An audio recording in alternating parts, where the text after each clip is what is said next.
I would still manage to come and overcome the challenge and make the best out of this. Today is a very special day for me. As you all know, when we started this movement, sometime 7th November last year, a lot of people had their doubts. For the youth of this country have stood behind me and believed in the vision. They have, of course, followed my dream, my vision that this country needs a change in leadership, a change in governance, a change in development, a change for Ghana and the people. I pledge myself to serve this nation. If God gives us the chance, we will work for you, we will serve you, and we will be here for you. Thank you.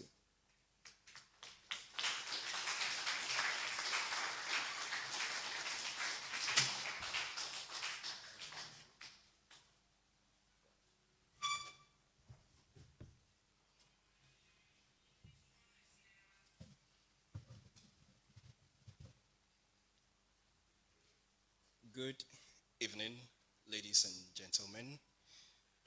I am very honored to introduce to you a powerhouse of expertise and leadership.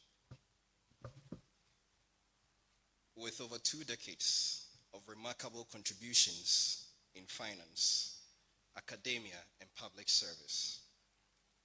As senior manager at the Securities and Exchange Commission, she helped shape the nation's financial landscape through strategic oversight of investments, licensing of capital market operators, and the development of critical regulations.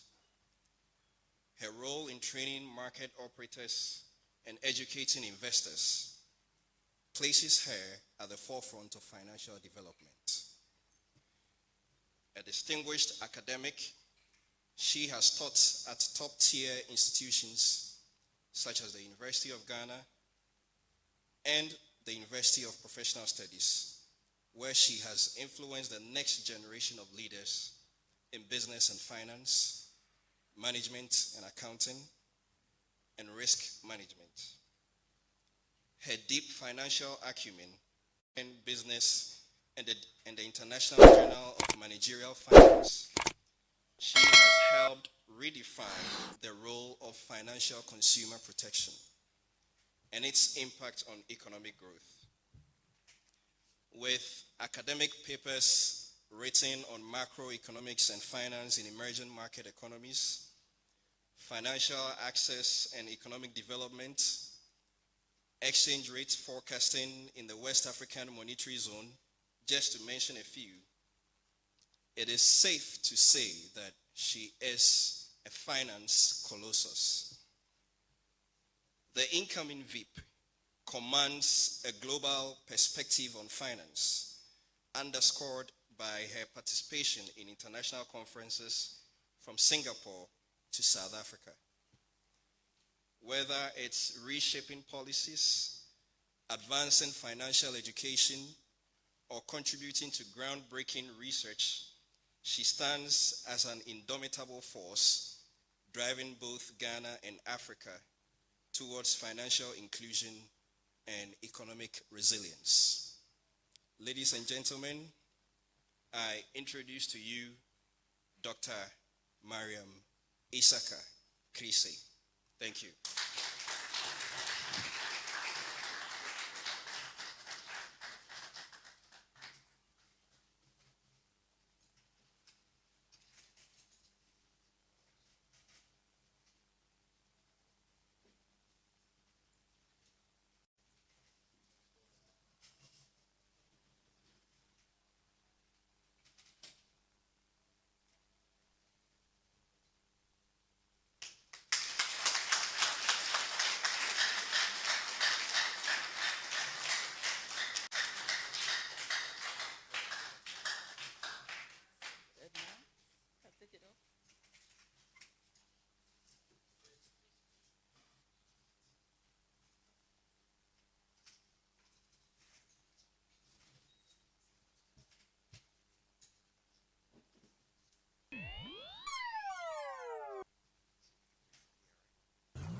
So, are you ready, Ghana?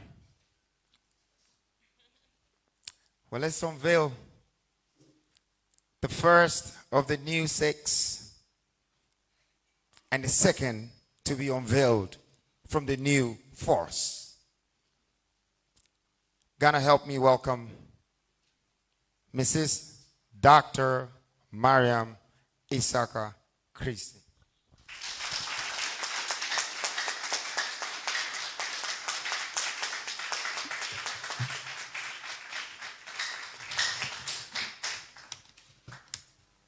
Okay, good evening, Your Excellency, our presidential candidate Nana Kwame Bediako, honorable members of the new force, distinguished guests, fellow citizens and friends. Assalamu alaikum wa rahmatullahi wa barakatuh.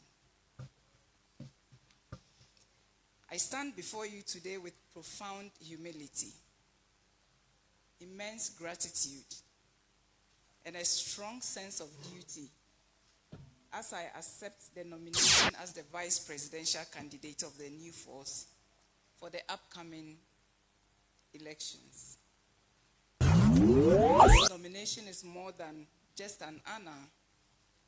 It is a responsibility I accept on behalf of all Ghanaians who are yearning for real change, for a future built on hope, and for a leadership that works for all. To our presidential candidate, Nana Kwame Bediako, I want to express my deepest appreciation for your confidence in me. Your leadership, bold vision, and passion for the future of our country are truly inspiring, and I'm deeply honored to join you on this journey.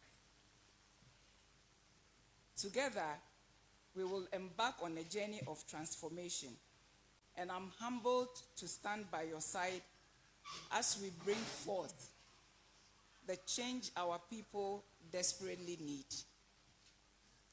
To the members of the new force, I'm honored to be part of this movement. You represent the collective will of Ghanaians seeking new leadership, one that can deliver real results and not just promises. This nomination is not just about me, who stands before you. It is about the collective mission we have embraced to bring transformation to our nation. It is about a shared mission to restore hope, rebuild our economy, and renew our nation. Fellow Ghanaians, we find ourselves at a critical point in our nation's economy and history. Our economy remains fragile. The Ghanaian cedi continues to depreciate and has lost more than 50% of its value against major international currencies in recent years, fueling inflation, draining our foreign reserves, and further compounding the economic crisis.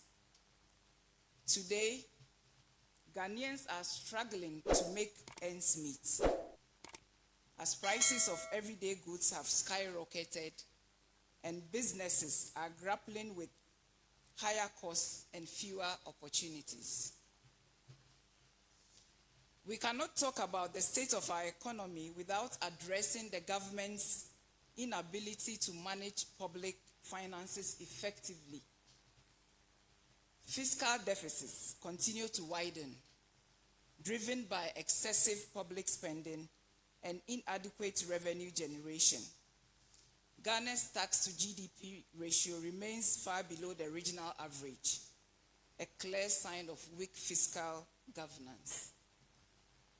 Corruption and poor fiscal management have become the norm, allowing for the accumulation of arrears, even while efforts to clear previous ones falter. Today, our debt to GDP ratio has skyrocketed to over 70%, putting immense pressure on our future and that of generations to come. All these have culminated to investors and our poor pensioners being subjected to the domestic debt exchange program to restructure 137 billion Ghana cedis of domestic debt, which has done more harm than good. Fiscal uncertainty, loss of confidence in the government, our capital markets, and the banking sector. The Bank of Ghana has been forced to raise interest rates to 27% as inflation continues to spiral out of control. Inflation has consistently exceeded the central bank's target range of 6% to 10% and is eroding the livelihoods of everyday Ghanaians. Utility prices are rising, businesses are struggling, and citizens are losing hope. The high interest rates are not a solution, but a symptom of deeper, unresolved economic challenges. Many of our fellow citizens are grappling with unemployment, inadequate health care, and a lack of access to quality education. And yet, in the face of these dire circumstances, the government has relied excessively on external contributions for reform initiatives. This over-reliance on external solutions reflects a lack of political will, strategic foresight, and ownership. It shows that those entrusted with leading our country lack the resolve to design and implement homegrown solutions for Ghana's unique challenges. As if that weren't enough, corruption continues to cripple public administration. Weak accountability systems have allowed corruption to fester, eroding trust in government, institutions, and compromising the delivery of essential services. The result is a Ghana that lags behind in infrastructure, education, healthcare, and governance, despite potential of our nation. In the energy sector, which is vital to our economic growth, crisis remains. It requires significant financial support to remain functional, posing another fiscal risk. The government's inability to reform the sector has resulted in inefficiencies and a dangerous over-reliance on government funding. Without comprehensive reforms, the energy crisis will continue to hold back our economic potential. But we, the new force, are here to say it doesn't have to be this way. The time has come for real leadership. Leadership that prioritizes the welfare of every citizen. Leadership that is unafraid to tackle the pressing issues of our time with boldness and vision. We are here to offer a new vision, a vision that brings real solutions to these pressing problems. The new force stands as a beacon of hope for all who believe that our country can do better. We believe in a government that works for everyone, not just a privileged few. We believe in policies that create jobs, reduce poverty, and provide opportunities for every Ghanaian to succeed, no matter where they come from or who they know. We believe in a future where our economy works for everyone, not just a few. A future where our currency is stable, inflation is controlled, and the average Ghanaian can thrive.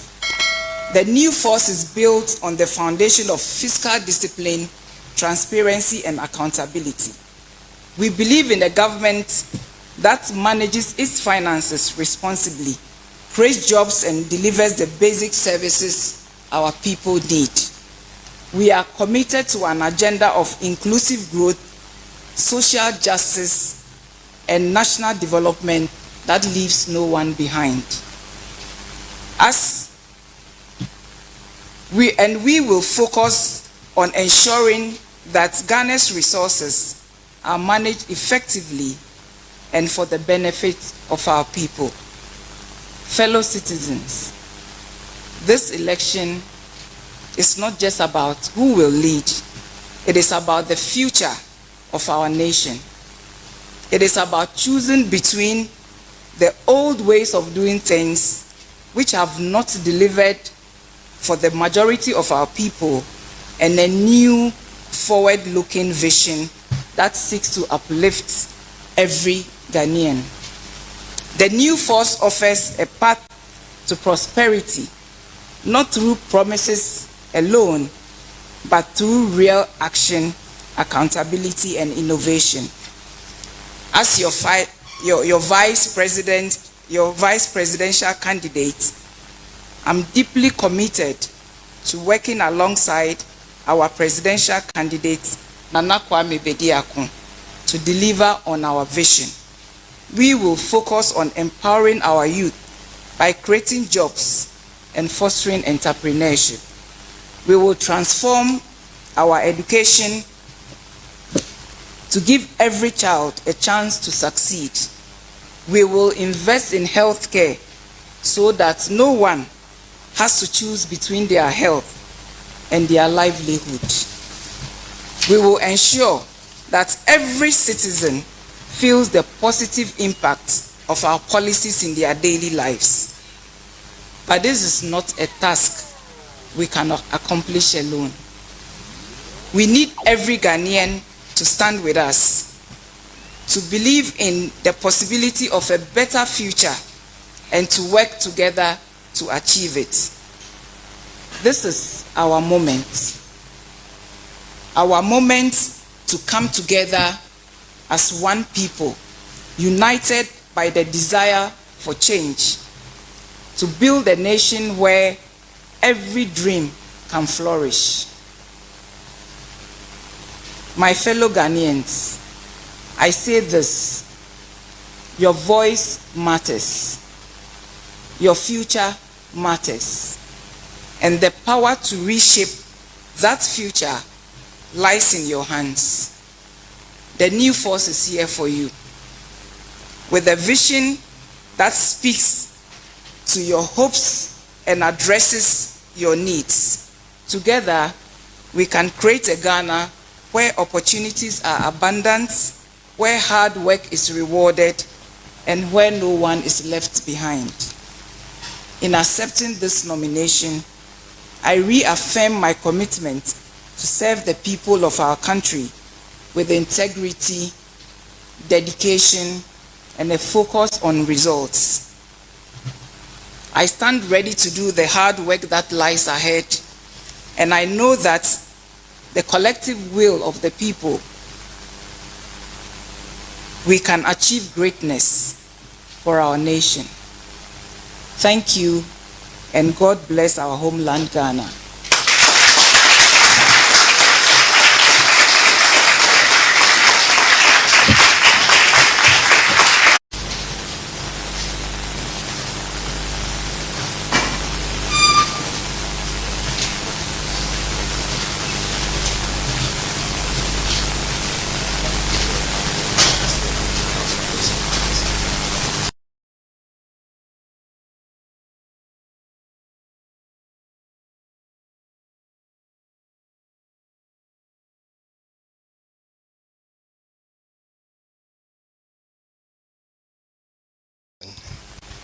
She is a finance colossus. I think she deserves another round of applause.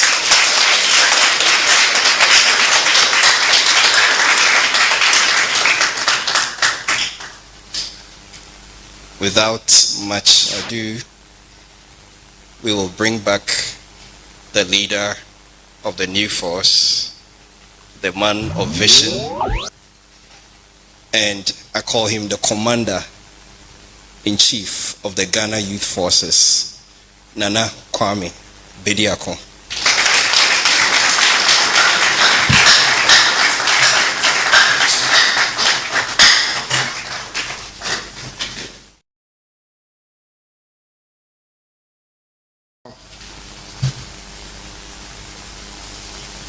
Second mask is off.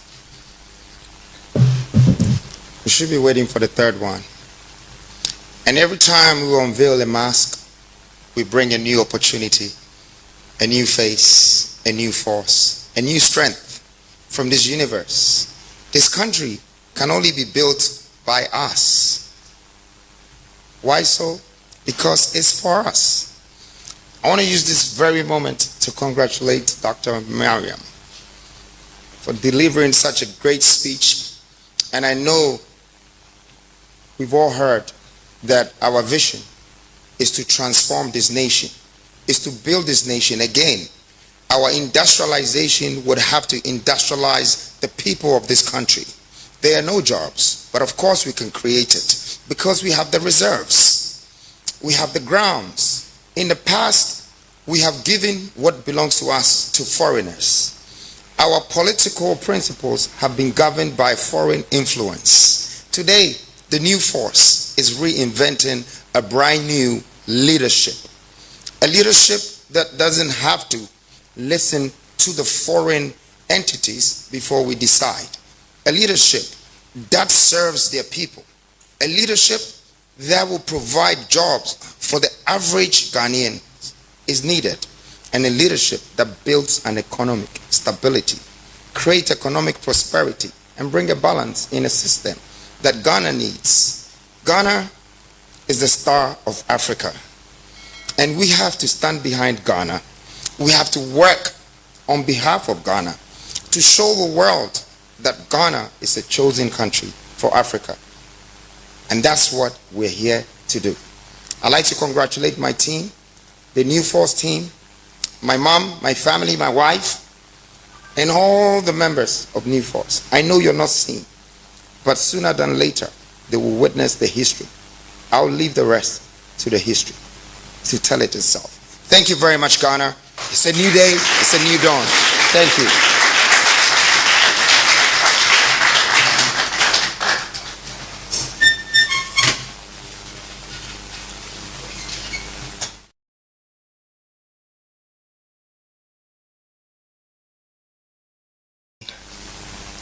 We thank you very much for making time this evening to witness this second unveiling of the new force. Of course, if the president incoming had not introduced indirectly his wife, I would have done that before we leave here, and I would still do it.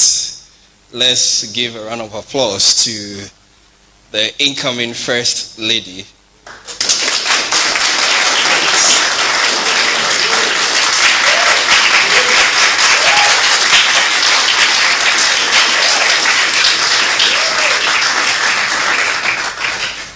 And of course, to the relatives of Nana Kwame Bediako, and also members of the new force who have been very supportive.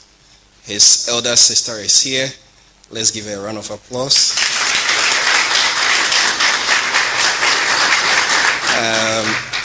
Two nephews are here. Can we see you wave? His brother Nana Kwame is here. And as we all call him Boogie, the man himself is also here. Thank you all very much. And on this note, I call this meeting to a close. Thank you.